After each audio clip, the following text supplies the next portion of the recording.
Sexual preference. It's not as simple as some pretend, is it? Of course, we're supposed to pretend it's simple. If there's any question, the great thing about transitioning is you're allowed to reshuffle all that. The world's given up on you anyway. But I'm saying in the community, in the trans community, we know.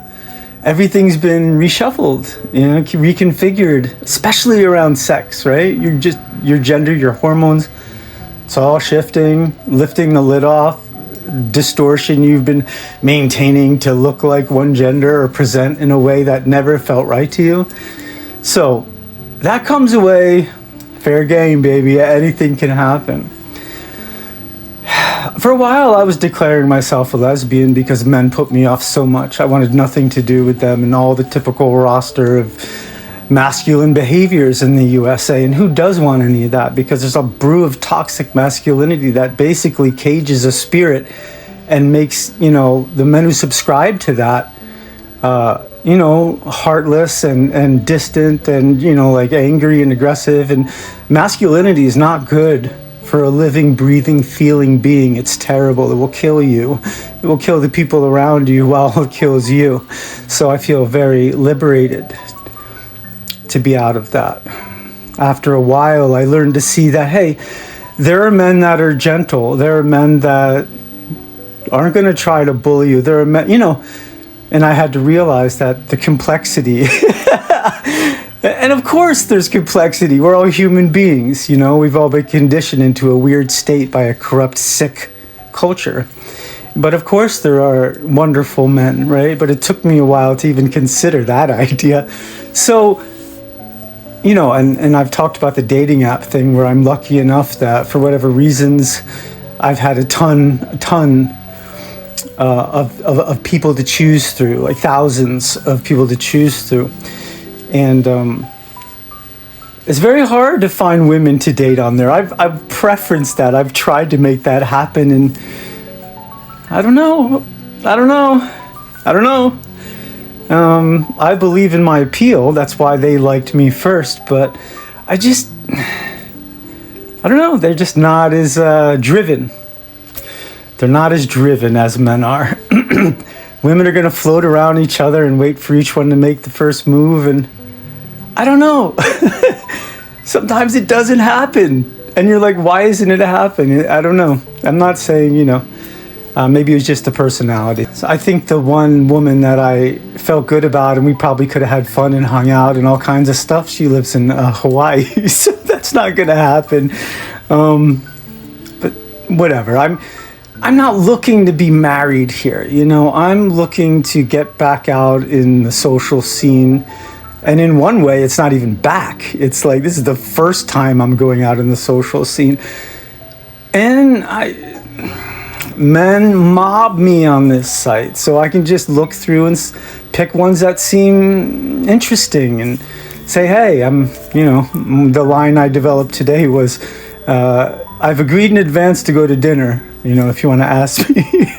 I was laughing with friends and saying, this is what happens when you've grown up under the expectation to make all the first moves and make the moves, There's a guy and he's not really saying enough, and I've already decided, I would sit at dinner with you, so I just start moving it forward.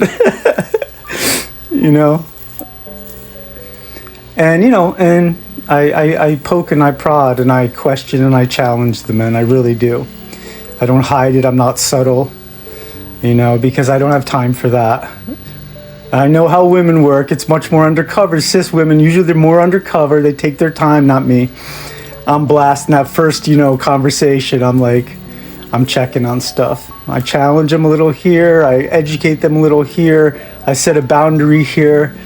All the things I can flush out I can flush them out. And I'm going to do that a little bit. And I tell them even, I say, listen, I know this might, because one said, I feel like I'm being interrogated. I'm like, yeah. Yeah. And if you can't take that, then, it's been a nice chat. That's all. I'm not going to let any man pretend that we don't occupy different spaces in society. I'm going to call on them to be aware of that. And if they can come right to their awareness, we're good. So I definitely have a lot of deal breakers. I do.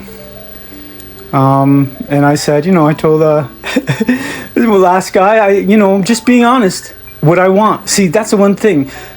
When I come to this dating scene this time, I not only bring the lessons and the strengths that I've just learned through this painful episode I went through about my own people pleasing and other traits that I have to keep in line. But I'm also bringing lessons from the women I've been involved with, watching them not get what they wanted and saying, I'm not going to do that behavior because look how unhappy it made them.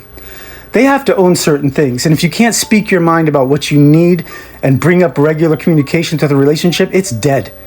And you can gather all the excuses you want, blame the other person at the end. But if you didn't work for that relationship, if you didn't maintain it, if you don't bring, hey, this is how I feel about this. Hey, let's work on this. What do you think? If you don't do any of that, then you don't have any right at the end of your relationship to act like a victim, okay? Because it's on all of us. It's on both of us to work, communicate. So I'm like right away, I'm like, no, that's not going to be me. I'm not guessing. I'm not hoping. I'm going to tell you exactly what I need and what I want and what I expect. That's it. And if you say, yeah, what the hell? You're like too bothered. You don't want to say, okay, it's cool. It's cool, bro. Nice chat. Because that's the great thing about having weathered these 8 months. I don't need a person here. I don't need a person in my bed or my home just to drown out the silence. No way.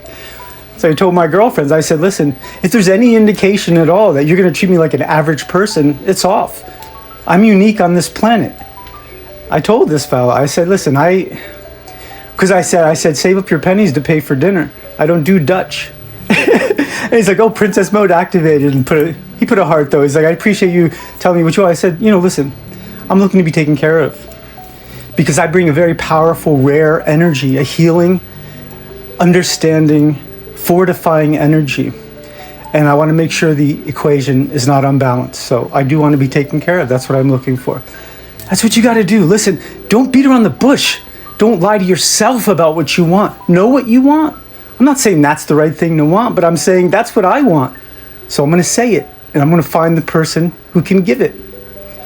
That's simple. I don't have more years to waste. I don't want a month of pain, let alone 8 months more of pain. Who knows if I can make it, but I'm going to do everything I can to be clear. So I have like 4 or 5 dates lined up, but it's all just hanging out. I'm not looking to be having sex with people. Like even the guy I agreed to cuddle with because he's kind of cute and fun. Right now it's just cuddling. I'm not looking to be. I love sex, but it's an entanglement. It leads to other things, and I'm just it's a big energetic and personal, intimate. And right now I'm just trying to hang out and have fun and be desired. I want to be treated well. I want people to be thinking of me. I want them to be excited about seeing me. I want to enjoy these people coming out to take me to dinner and to spend time with me. It's just what I want. And that's good. And I got to make breakfast now, okay?